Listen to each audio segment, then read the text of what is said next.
السلام علیکم ورحمۃ اللہ وبرکاتہ۔ سیرت النبی کی آج کی ایپیسوڈ کے ساتھ حاضر خدمت ہے سید محسن شاہ۔ آج ہم اس موضوع پہ گفتگو کریں گے اور سیکھیں گے اور پڑھیں گے کہ حضرت ابو طالب نے جب نبی کریم صلی اللہ علیہ وآلہ وسلم کے سامنے قریش کی پیش کی گئی ساری جو پیشکشیں تھیں وہ رکھیں اور آپ نے جب ان کا انکار کر دیا،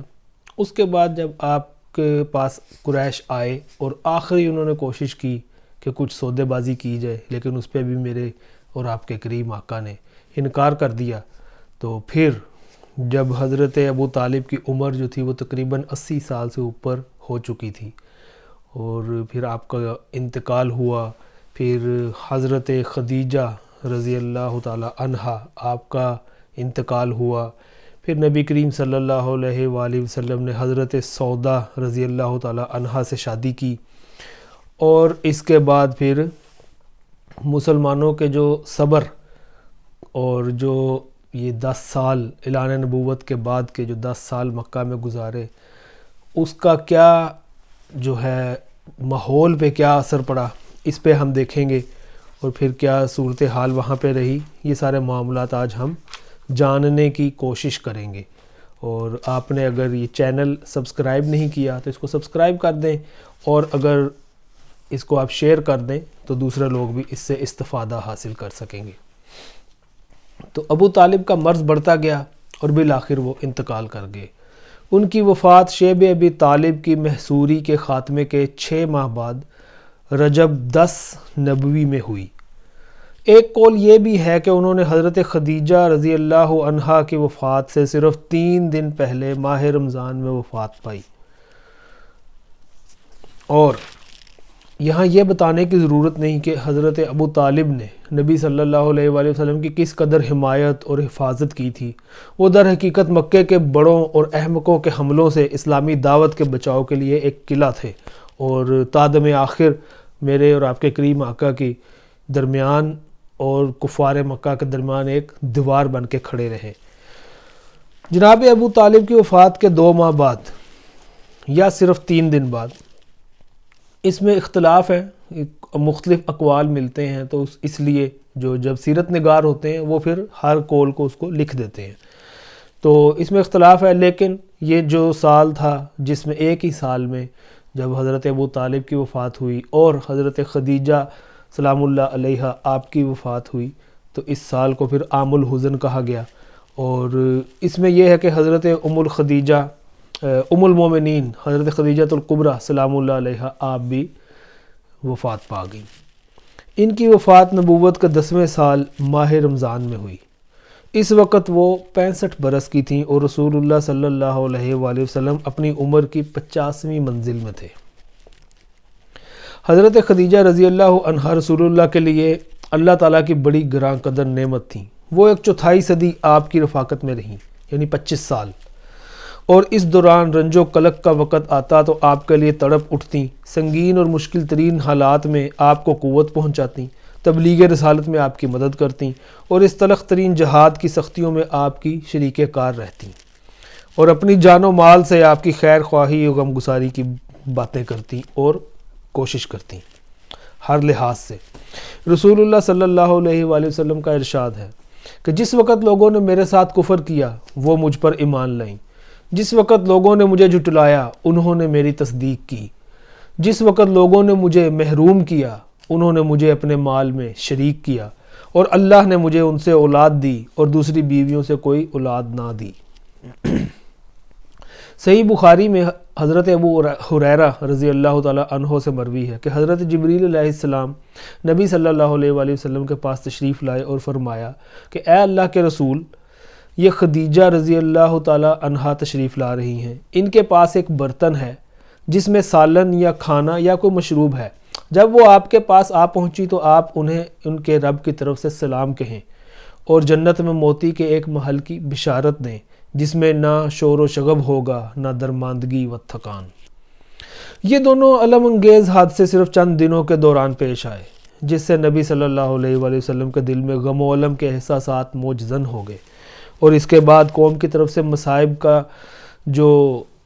پہاڑ تھا وہ بھی اور جو ہے زیادہ شروع ہو گیا، کیونکہ حضرت ابو طالب درمیان سے جو ہے وہ رخصت ہو گئے، تو پھر جو قوم تھی آپ کی جس میں کفار مکہ جتنے بھی تھے، انہوں نے پھر اس بات کو جو ہے اپنے پلے باندھ لیا کہ اب ہم جو ہے کھلم کھلا جنگ کریں گے اور ان کو تنگ کریں گے، اور وہ کھل کر آپ کو اذیت اور تکلیف پہنچانے لگے۔ اس کیفیت نے آپ کے غم و الم میں اور اضافہ کر دیا۔ آپ نے ان سے مایوس ہو کر طائف کی راہ لی کہ ممکن ہے وہاں لوگ آپ کی دعوت قبول کر لیں، آپ کو پناہ دے دیں اور آپ کی قوم کے خلاف آپ کی مدد کریں، لیکن وہاں نہ کوئی پناہ دہندہ ملا نہ مددگار، بلکہ الٹے انہوں نے سخت اذیت پہنچائی اور ایسی بدسلوکی کی کہ خود آپ کی قوم نے ویسی بدسلوکی نہ کی تھی۔ اب یہ طائف میں جب نبی کریم صلی اللہ علیہ وآلہ وسلم گئے اس امید سے کہ شاید وہ لوگ میری بات کو سمجھ جائیں اور مجھے جو ہے وہاں پہ ہم رہنا شروع کر دیں اور وہاں پہ ہم قیام کر لیں اس قوم سے، جو مکے کے لوگ ہیں یہ جو تنگ کرتے ہیں، شاید طائف والے جو ہیں کچھ اس سے کم ہوں، لیکن جب وہاں گئے تو انہوں نے ایسی اذیت پہنچائی جس کی تفصیل ابھی آگے آئے گی، تو کہ وہاں سے آپ پھر واپس آ گئے۔ یہاں اس بات کا اعادہ بے محل نہ ہوگا کہ اہل مکہ نے جس طرح نبی صلی اللہ علیہ وآلہ وسلم کے خلاف ظلم و جور کا بازار گرم کر رکھا تھا، اسی طرح وہ آپ کے رفقا کے خلاف بھی ستم رانی کا سلسلہ جاری رکھے ہوئے تھے۔ چنانچہ آپ کے ہمدم و ہمراز ابو بکر صدیق رضی اللہ تعالیٰ عنہ مکہ چھوڑنے پر مجبور ہو گئے اور حبشہ کے ارادے سے تن بتقدیر نکل پڑے، لیکن برکے غماد پہنچے تو ابن دغنا سے ملاقات ہو گئی اور وہ اپنی پناہ میں آپ کو مکہ واپس لے آیا۔ ابن اسحاق کا بیان ہے کہ جب ابو طالب انتقال کر گئے تو قریش نے رسول اللہ صلی اللہ علیہ وآلہ وسلم کو ایسی اذیت پہنچائی کہ ابو طالب کی زندگی میں کبھی اس کی آرزو بھی نہ کر سکتے تھے، حتیٰ کہ قریش کے ایک احمق نے سامنے آ کر آپ کے سر پر مٹی ڈال دی۔ آپ اسی حالت میں گھر تشریف لائے، مٹی آپ کے سر پر پڑی ہوئی تھی، آپ کی ایک صاحبزادی نے اٹھ کر مٹی دھوئی، وہ دھوتے ہوئے روتی جا رہی تھیں اور رسول اللہ صلی اللہ علیہ وآلہ وسلم انہیں تسلی دیتے ہوئے فرماتے جا رہے تھے کہ بیٹی رو نہیں، اللہ تمہارے ابا کی حفاظت کرے گا۔ اس دوران آپ یہ بھی فرماتے جا رہے تھے کہ قریش نے میرے ساتھ کوئی ایسی بدسلوکی نہ کی جو مجھے ناگوار گزری ہو، یہاں تک کہ ابو طالب کا انتقال ہو گیا۔ اسی طرح کے پے در پہ علام و مصائب کی بنا پر رسول اللہ صلی اللہ علیہ وآلہ وسلم نے اس سال کا نام عام الحزن یعنی غم کا سال رکھ دیا، اور یہ سال اسی نام سے تاریخ میں مشہور ہو گیا۔ اسی سال شوال 10 نبوت میں رسول اللہ صلی اللہ علیہ وآلہ وسلم نے حضرت سودا بنت زمعہ رضی اللہ تعالی عنہا سے شادی کی۔ یہ ابتدائی دور میں ہی مسلمان ہو گئی تھیں اور دوسری ہجرت حبشہ کے موقع پر انہوں نے ہجرت بھی کی تھی۔ ان کے شوہر کا نام سکران بن عمرو رضی اللہ تعالی عنہ تھا، وہ بھی قدیم الاسلام تھے، یعنی کہ شروع میں جو لوگ مسلمان ہوئے تھے انہی میں وہ بھی شامل تھے، اور حضرت سودا نے انہی کی رفاقت میں حبشہ کی جانب ہجرت کی تھی، لیکن وہ حبشہ ہی میں، اور کہا جاتا ہے کہ مکہ واپس آ کر انتقال کر گئے۔ اس کے بعد جب حضرت سودا کی عدت ختم ہو گئی تو نبی صلی اللہ علیہ وآلہ وسلم نے ان کو شادی کا پیغام دیا اور پھر شادی ہو گئی۔ یہ حضرت خدیجہ کی وفات کے بعد پہلی بیوی ہیں جن سے رسول اللہ صلی اللہ علیہ وآلہ وسلم نے شادی کی۔ چند برس بعد انہوں نے اپنی باری حضرت عائشہ رضی اللہ تعالی عنہا کو ہبہ کر دی تھی، یعنی نبی کریم صلی اللہ علیہ وآلہ وسلم کی جتنی بھی بیویاں تھیں ان کی باریاں تھیں کہ ایک دن آپ ایک کے پاس گزارتے دوسرا دن دوسرے کے پاس، تو انہوں نے حضرت سودا رضی اللہ تعالی عنہا جو تھی، انہوں نے اپنی باری جو ہے وہ حضرت عائشہ کو ہبہ کر دی تھی کہ جس دن ان کی باری ہوتی اس دن نبی کریم صلی اللہ علیہ وآلہ وسلم حضرت عائشہ کے پاس وقت گزارتے۔ یہاں پہنچ کر گہری سوجھ بوجھ اور مضبوط دل و دماغ کا آدمی بھی حیرت زدہ رہ جاتا ہے، اور بڑے بڑے عقلاء دم بخود ہو کر پوچھتے ہیں کہ آخر وہ کیا اسباب و عوامل تھے جنہوں نے مسلمانوں کو اس قدر انتہائی اور معجزانہ حد تک ثابت قدم رکھا، یعنی اتنی سختیوں کے باوجود یہ اپنے اس ارادے پہ پختہ ہیں۔ آخر مسلمانوں نے کس طرح ان بے پایہ مظالم پر صبر کیا جنہیں سن کر رونگٹے کھڑے ہو جاتے ہیں اور دل لرز اٹھتا ہے۔ بار بار کھٹکنے اور دل کی تہوں سے ابھرنے والے اس سوال کے پیش نظر مناسب معلوم ہوتا ہے کہ ان اسباب و عوامل کی طرف ایک سرسری اشارہ کر دیا جائے۔ یعنی وہ کون سے عوامل تھے؟ لوگ یہ سوچ رہے تھے، دنیا جب یہ تاریخ پڑھتی ہے اور یہ نبی کریم صلی اللہ علیہ وآلہ وسلم کی سیرت کا مطالعہ کرتے ہیں تو ایک دفعہ تو یہ جو 10 سال نبوت کے جو گزرے مکہ میں، یہ پڑھ کے اور اس کے بارے میں سن کے رونگٹے کھڑے ہو جاتے ہیں کہ جس طریقے سے کفار نے آپ پر ظلم و جبر کیا اور میرے اور آپ کے کریم آقا نے صبر کیا، اور اللہ تعالیٰ نے جو نعمتیں پھر عطا کیں، تو اس میں پھر یہ سوچنے پہ انسان کا ذہن یہ سوچنے پہ مجبور ہو جاتا ہے کہ آخر وہ کیا عوامل تھے، وہ وجہ کیا تھی جس کی وجہ سے اتنے ثابت قدم رہے، اتنی سختیوں کے بعد آپ بھی اور آپ کے تمام اصحاب بھی اتنی سختیوں کے باوجود ثابت قدم رہے۔ اب ہم ان کی طرف تھوڑا سا سرسری سا اشارہ کر کے پڑھ کے اس کے بعد ہم آگے انشاءاللہ چلیں گے۔ سب سے پہلا اور اہم سبب اللہ کی ذات واحد پر ایمان اور اس کی ٹھیک ٹھیک معرفت ہے، کیونکہ جب ایمان کی بشاشت دلوں میں جانگزین ہو جاتی ہے تو وہ پہاڑوں سے ٹکرا جاتا ہے اور اسی کا پلہ بھاری رہتا ہے، اور جو شخص ایسے ایمان محکم اور یقین کامل سے بہرہ ہو وہ دنیا کی مشکلات کو خواہ جتنی بھی زیادہ ہوں اور جیسی بھی بھاری بھرکم خطرناک اور سخت ہوں اپنے ایمان کے مقابل اس کائی سے زیادہ اہمیت نہیں دیتا جو کسی بند توڑ اور قلعہ شکن سیلاب کی بلائی سطح پر جم جاتی ہے۔ اس لیے مومن اپنے ایمان کی حلاوت، یقین کی تازگی اور اعتقاد کی بشاشت کے سامنے ان مشکلات کی کوئی پرواہ نہیں کرتا، کیونکہ اللہ تعالیٰ قرآن میں فرماتا ہے جو جھاگ ہے وہ تو بیکار ہو کر اڑ جاتا ہے، اور جو لوگوں کو نفع دینے والی چیز ہے وہ زمین میں برقرار رہتی ہے۔ پھر اسی ایک سبب سے ایسے اسباب وجود میں آتے ہیں جو اس صبر و ثبات کو قوت بخشتے ہیں، مثلا پرکشش قیادت، یعنی نبی اکرم صلی اللہ علیہ وآلہ وسلم جو امت اسلامیہ ہی نہیں بلکہ ساری انسانیت کے سب سے بلند پایہ قائد و رہنما تھے، ایسے جسمانی جمال، نفسانی کمال، کریمانہ اخلاق، باعظمت کردار اور شریفانہ عادات و اطوار سے بہرہ ور تھے کہ دل خود بخود آپ صلی اللہ علیہ وآلہ وسلم کی جانب کھینچے جاتے تھے اور طبیعتیں خود بخود آپ پر نچھاور ہوتی تھیں، کیونکہ جن کمالات پر لوگ جان چھڑکتے ہیں ان سے آپ کو اتنا بھرپور حصہ ملا تھا کہ اتنا کسی اور انسان کو دیا ہی نہیں گیا۔ آپ شرف و عظمت اور فضل و کمال کی سب سے بلند چوٹی پر جلوہ فگن تھے۔ عفت و امانت، صدق و صفا اور جملہ امور خیر میں آپ کا وہ امتیازی مقام تھا کہ رفقات اور رفقا آپ کے دشمنوں کو بھی آپ کی یکتائی اور انفرادیت پر کبھی شک نہ گزرا۔ آپ کی زبان سے جو بات نکل گئی دشمنوں کو بھی یقین ہو گیا کہ وہ سچی ہے اور ہو کر رہے گی، اور مختلف واقعات اس کی شہادت دیتے ہیں کہ ایک بار قریش کے ایسے 3 آدمی اکٹھے ہوئے جن میں سے ہر ایک نے اپنے بقیہ 2 ساتھیوں سے چھپ کر تنہا قرآن مجید سنا تھا، لیکن بعد میں ہر ایک کا راز دوسرے پر فاش ہو گیا تھا۔ انہی تینوں میں سے ایک ابو جہل بھی تھا۔ تینوں اکٹھے ہوئے تو ایک نے ابو جہل سے دریافت کیا کہ بتاؤ تم نے جو کچھ محمد صلی اللہ علیہ وآلہ وسلم سے سنا ہے اس بارے میں تمہاری کیا رائے ہے؟ ابو جہل نے کہا میں نے کیا سنا ہے، بات دراصل یہ ہے کہ ہم نے اور بنو عبد مناف نے شرف و عظمت میں ایک دوسرے کا مقابلہ کیا۔ انہوں نے غربا و مساکین کو کھلایا تو ہم نے بھی کھلایا، انہوں نے داد و دہش میں سواریاں عطا کیں تو ہم نے بھی عطا کیں، انہوں نے لوگوں کو عطیات سے نوازا تو ہم نے بھی ایسا کیا، یہاں تک کہ جب ہم اور وہ گھٹنوں ایک دوسرے کے ہم پلہ ہو گئے اور ہماری اور ان کی حیثیت ریس کے 2 مد مقابل گھوڑوں کی ہو گئی، تو اب بنے عبد مناف کہتے ہیں کہ ہمارے اندر ایک نبی ہے جس کے پاس آسمان سے وحی آتی ہے، بھلا بتائیے ہم اسے کب پا سکتے ہیں؟ خدا کی قسم ہم اس شخص پر کبھی ایمان نہ لائیں گے اور اس کی ہرگز تصدیق نہ کریں گے۔ چنانچہ ابو جہل کہا کرتا تھا کہ اے محمد ہم تمہیں جھوٹا نہیں کہتے، لیکن تم جو کچھ لے کر آئے ہو اس کی تکذیب کرتے ہیں۔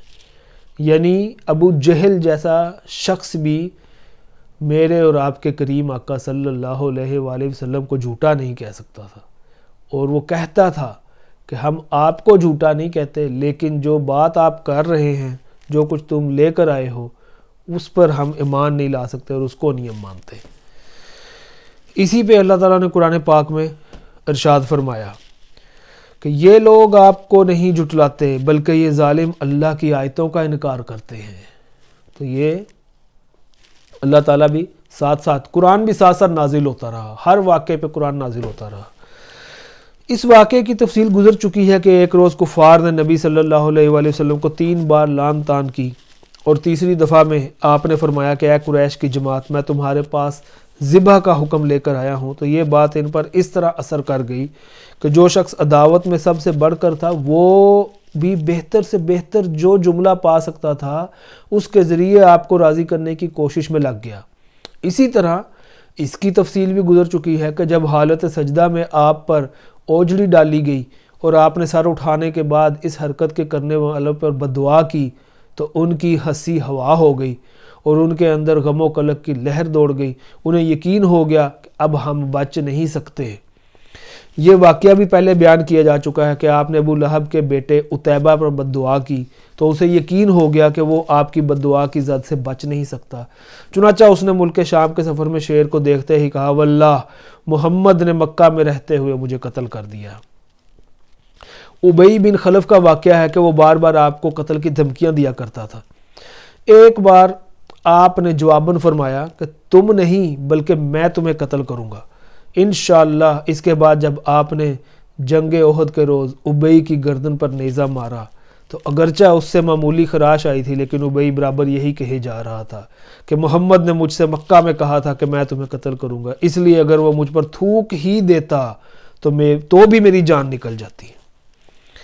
اسی طرح ایک بار حضرت سعد بن معاذ نے مکے میں امیہ بن خلف سے کہہ دیا کہ میں نے رسول اللہ صلی اللہ علیہ وآلہ وسلم کو یہ فرماتے ہوئے سنا ہے کہ مسلمان تمہیں قتل کریں گے، تو اس سے امیہ پر سخت گھبراہٹ طاری ہو گئی جو مسلسل قائم رہی، چنانچہ اس نے عہد کر لیا کہ وہ مکے سے باہر ہی نہ نکلے گا، اور جب جنگ بدر کے موقع پر ابو جہل کے اصرار سے مجبور ہو کر نکلنا پڑا تو اس نے مکے کا سب سے تیز رو اونٹ خریدا تاکہ خطرے کی علامات ظاہر ہوتے ہی بھاگ جائے۔ ادھر جنگ میں جانے پر آمادہ دیکھ کر اس کی بیوی نے بھی ٹوکا کہ ابو صفوان، آپ کے یثربی بھائی نے جو کچھ کہا تھا اسے آپ بھول گئے؟ ابو صفوان نے جواب میں کہا کہ نہیں، بلکہ میں خدا کی قسم ان کے ساتھ تھوڑی ہی دور جاؤں گا۔ یہ تو آپ کے دشمنوں کا حال تھا۔ نبی کریم صلی اللہ علیہ وآلہ وسلم کے جو دشمن جن کا یہ میں نے ذکر کیا ہے، جس میں ابو جہل، عتیبہ اور یہ ابی بن خلف اور دیگر یہ سعد بن معاذ نے امیہ بن خلف، یہ جو لوگ تھے، یہ تو ان کا ذکر ہوا کہ یہ بھی اس بات کا ان کو یقین تھا کہ نبی صلی اللہ علیہ وآلہ وسلم کی زبان سے جو بات نکل گئی وہ پوری ہو کے رہے گی، اور آپ کے صادق اور امین ہونے پر بھی ان کو کوئی شک نہیں تھا، لیکن انکار کرتے تھے تو اللہ کی آیتوں کا، جو میرے آقا قرآن پڑھ کے سناتے تھے اور جو حکم لاتے تھے اللہ کی طرف سے، اس کا انکار کرتے تھے۔ آپ صلی اللہ علیہ وآلہ وسلم کے صحابہ اور رفقا تو آپ صلی اللہ علیہ وآلہ وسلم کے جان و روح کی حیثیت رکھتے تھے۔ ان کے دل کی گہرائیوں سے آپ کے لیے حب صادق کے جذبات اس طرح ابلتے تھے جیسے نشیب کی طرف پانی بہتا ہے، اور جان و دل اس طرح آپ کی طرف کھنچتے تھے جیسے لوہا مقناطیس کی طرف کھنچتا ہے۔ آپ کی صورت ہر جسم کا حیولہ تھی اور آپ کا وجود ہر دل کے لیے مقناطیس۔ ایک شاعر نے کہا، اس محبت و وفاداری اور جان نثاری و جان سپاری کا نتیجہ یہ تھا کہ صحابہ کرام کو یہ گوارا نہ تھا کہ آپ صلی اللہ علیہ وآلہ وسلم کے ناخن میں خراش تک آ جائے یا آپ کے پاؤں میں کانٹا ہی چبھ جائے، خواہ اس کے لیے ان کی گردنیں ہی کیوں نہ کاٹ دی جائیں۔ ایک روز ابو بکر صدیق رضی اللہ تعالیٰ عنہ کو بری طرح کچل دیا گیا اور انہیں سخت مار ماری گئی۔ عتبہ بن ربیہ ان کے قریب آ کر انہیں 2 پیوند لگے ہوئے جوتوں سے مارنے لگا، چہرے کو خصوصیت سے نشانہ بنایا، پھر پیٹھ پر چڑھ گیا۔ کیفیت یہ تھی کہ چہرے اور ناک کا پتہ نہیں چل رہا تھا۔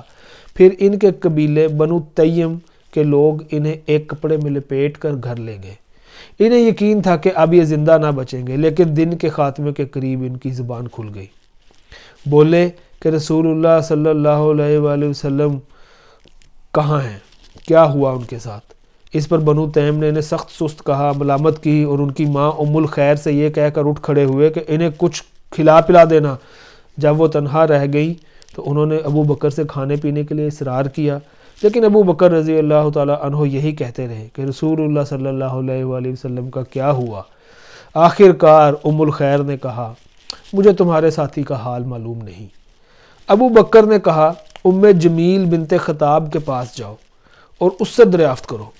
وہ ام جمیل کے پاس گئیں۔ ام جمیل بنت خطاب حضرت عمر فاروق رضی اللہ تعالیٰ عنہ کی بہن۔ تو حضرت ابو بکر کی والدہ ام الخیر جو تھیں، حضرت ابو بکر نے ان سے کہا کہ جاؤ ام جمیل کے پاس جا کے ان سے پتہ کرو۔ وہ ام جمیل کے پاس گئیں اور بولیں کہ ابو بکر تم سے محمد بن عبداللہ کے بارے میں دریافت کر رہے ہیں۔ ام جمیل نے کہا میں نہ ابو بکر کو جانتی ہوں نہ محمد بن عبداللہ کو، البتہ اگر تم چاہو تو میں تمہارے ساتھ تمہارے صاحبزادے کے پاس چل سکتی ہوں۔ ام الخیر نے کہا بہتر ہے۔ اس کے بعد ام جمیل ان کے ہمراہ آئی تو دیکھا تو ابو بکر انتہائی خستہ حال پڑے تھے۔ پھر قریب ہوئیں تو چیخ پڑیں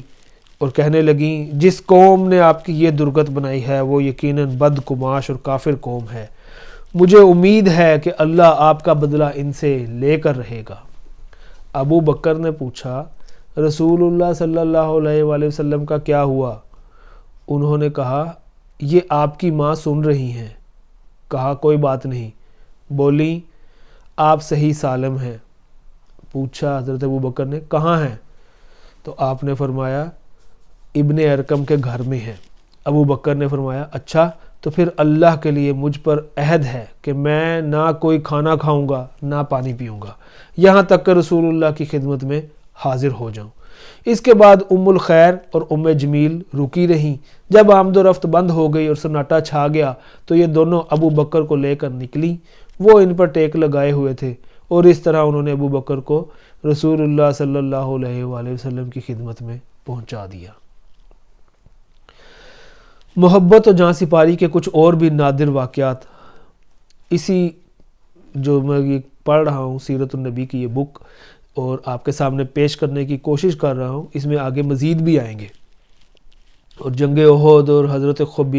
خبیب رضی اللہ تعالی عنہ اور ان کے بارے میں اور دیگر صحابہ کرام کے جو جان نثاری آپ نے نبی کریم صلی اللہ علیہ وآلہ وسلم اور اللہ کی راہ میں جہاد کرتے ہوئے کی، اس کے واقعات بھی آگے آئیں گے۔ صحابہ کرام جانتے تھے کہ یہ مشت خاک جسے انسان کہا جاتا ہے اس پر کتنی بھاری بھرکم اور زبردست ذمہ داریاں ہیں، اور یہ کہ ان ذمہ داریوں سے کسی صورت میں گریز اور پہلو تہی نہیں کی جا سکتی، کیونکہ اس گریز کے جو نتائج ہوں گے وہ موجودہ ظلم و ستم سے زیادہ خوفناک اور ہلاکت آفریں ہوں گے،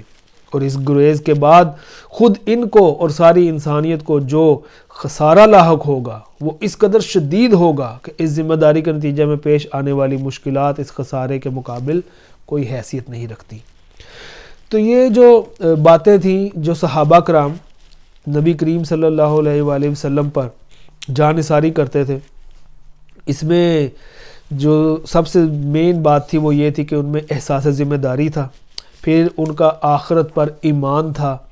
اس کے علاوہ پرخطر جو مشکل ترین اور تیر و تار حالات میں ایسی صورتیں اور ایسی آیات بھی نازل ہوتی رہی کہ جن پر وہ بڑے پرکشش انداز میں اللہ تعالیٰ جو ہے وہ حکم صادر فرماتا اور صحابہ کرام اس کو منعن قبول کرتے۔ نبی کریم صلی اللہ علیہ وآلہ وسلم جب کوئی بھی وہی آپ کے سامنے پڑھ کر سناتے صحابہ کرام کے سامنے تو وہ اس کو منعن قبول کرتے، اور ایسی ایسی حکمتیں بیان کی جاتی رہیں آیات کے ذریعے جس میں اللہ تعالیٰ فرماتا ہے کہ تم سمجھتے ہو کہ جنت میں چلے جاؤ گے، حالانکہ ابھی تم پر ان لوگوں جیسی حالت نہیں آئی جو تم سے پہلے گزر چکے ہیں، وہ سختیوں اور بدحالیوں سے دوچار ہوئے اور انہیں جھنجھوڑ دیا گیا، یہاں تک کہ رسول اور جو لوگ ان پر ایمان لائے تھے بول اٹھے کہ اللہ کی مدد کب آئے گی، سنو اللہ کی مدد قریب ہی ہے۔ ایک اور جگہ پہ اللہ تعالیٰ ارشاد فرماتا ہے الف لام میم، کیا لوگوں نے یہ سمجھ رکھا ہے کہ انہیں یہ کہنے پر چھوڑ دیا جائے گا کہ ہم ایمان لائے اور ان کی آزمائش نہیں کی جائے گی، حالانکہ ان سے پہلے جو لوگ تھے ہم نے ان کی آزمائش کی، لہٰذا ان کے بارے میں بھی اللہ یہ ضرور معلوم کرے گا کہ کن لوگوں نے سچ کہا، اور یہ بھی ضرور معلوم کرے گا کہ کون لوگ جھوٹے ہیں۔ اسی طرح مزید جو ہے پھر تاکہ مسلمانوں کو اب یہ تیار کیا جا رہا تھا کہ ابھی جو یہ 10 سال گزرے ہیں اور جو اس میں پھر اللہ تعالیٰ نے یہ اس طرح کی آیات نازل کی کہ یہ جو سختیاں جھیل لی ہیں، اس سے یہ نہ سمجھو کہ اب ہم بس جنت میں چلے جائیں گے، بس ٹھیک ہے، لیکن ابھی یہ تیار کیا جا رہا تھا اور ذہنی طور پہ تیار کیا جا رہا تھا کہ اللہ کی مدد بھی آنے والی ہے، سب کچھ قریب ہے۔ تو پھر اس کے بعد کامیابی کی بشارتیں دی گئیں، اور اس کے علاوہ کفار کے بارے میں برا بھلا کہا گیا، اور ان کا بھی اللہ تعالیٰ نے مختلف واقعات پھر قرآن میں نازل کیے۔ سورہ یوسف نازل ہوئی، حضرت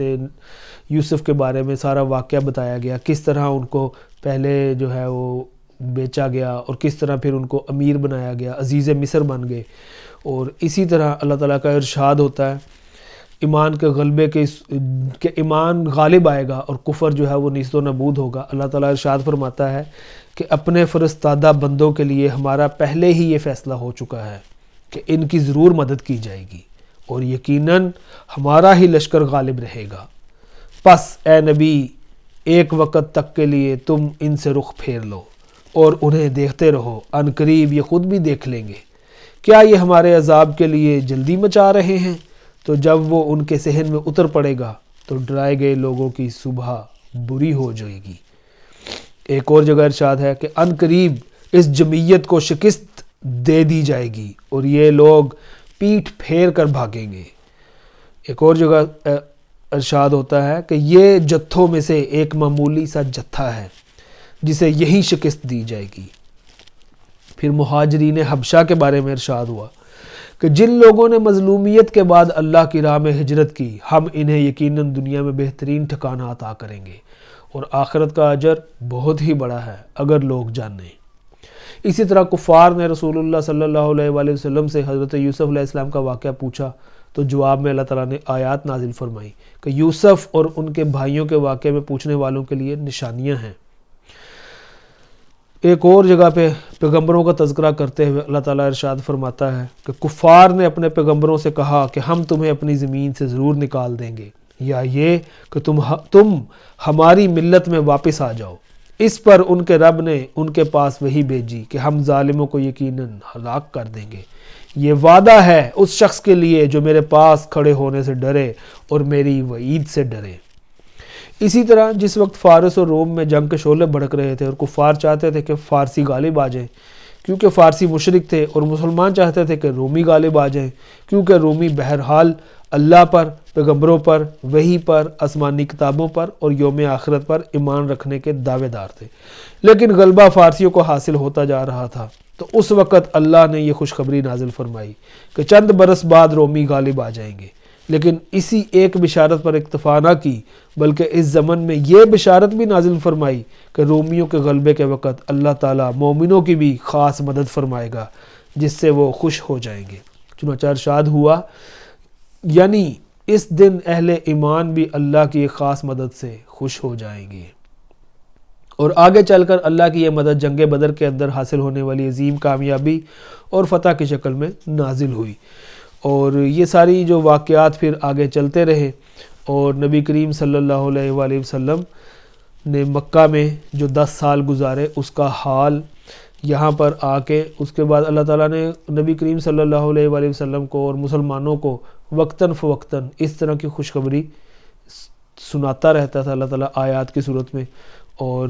دو ٹوک لفظوں میں بھی اس کا اعلان فرماتے تھے کہ لوگو لا الہ الا اللہ کہو، کامیاب رہو گے اور اس کی بدولت عرب کے بادشاہ بن جاؤ گے، اور اس کی وجہ سے عجم بھی تمہارے زیر نگی آ جائے گا، پھر جب تم وفات پاؤ گے تو جنت کے اندر بادشاہ رہو گے۔ تو یہ جب آپ تبلیغ کرتے تو تبلیغ کے دوران یہ الفاظ آپ ہمیشہ ان کو دہراتے رہتے تھے تاکہ لوگ شاید کہ تیرے دل میں اتر جائے میری بات، لیکن جن کے دلوں پر مہریں لگی ہوتی ہیں ان کے دلوں میں پھر یہ باتیں نہیں اترتی۔ آج کا جو ہمارا یہ سلسلہ تھا جس میں ہم نے حضرت ابو طالب اور حضرت خدیجہ الکبریٰ سلام اللہ علیہا کی وفات کا ذکر کیا، اور اس کے بعد پھر جو مسلمانوں پر ظلم و ستم ہوتا رہا اور جو 10 سال آپ نے گزارے مکہ میں اعلان نبوت کے بعد،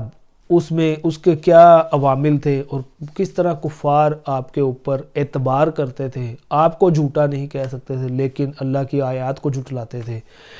اور نبی کریم صلی اللہ علیہ وآلہ وسلم نے حضرت سودا رضی اللہ تعالی عنہا سے شادی کی. یہ سارے معاملات آج ہم نے اس میں دیکھے. اس کو اپنے دوستوں کے ساتھ شیئر کریں، اور اگر آپ لائک کریں، کومنٹ کریں، تو میں انشاءاللہ اس میں مزید بہتری لانے کی کوشش کروں گا. آپ کا فیڈ بیک جو ہے یہ بہت ضروری ہے. اس کے بعد جو ہماری نیکسٹ ایپیسوڈ ہوگی اس میں ہم دیکھیں گے کہ کس طرح پھر مکہ سے باہر اسلام کی دعوت کا سلسلہ شروع ہوا. تو اس میں ہم انشاءاللہ پڑھیں گے اور دیکھیں گے کہ کیا صورتحال تھی، اور وہ کون کون سے قبائل تھے جن کو نبی کریم صلی اللہ علیہ وآلہ وسلم نے اسلام کی دعوت دی، اور آگے سے انہوں نے کیا سلوک کیا. السلام علیکم ورحمۃ اللہ وبرکاتہ.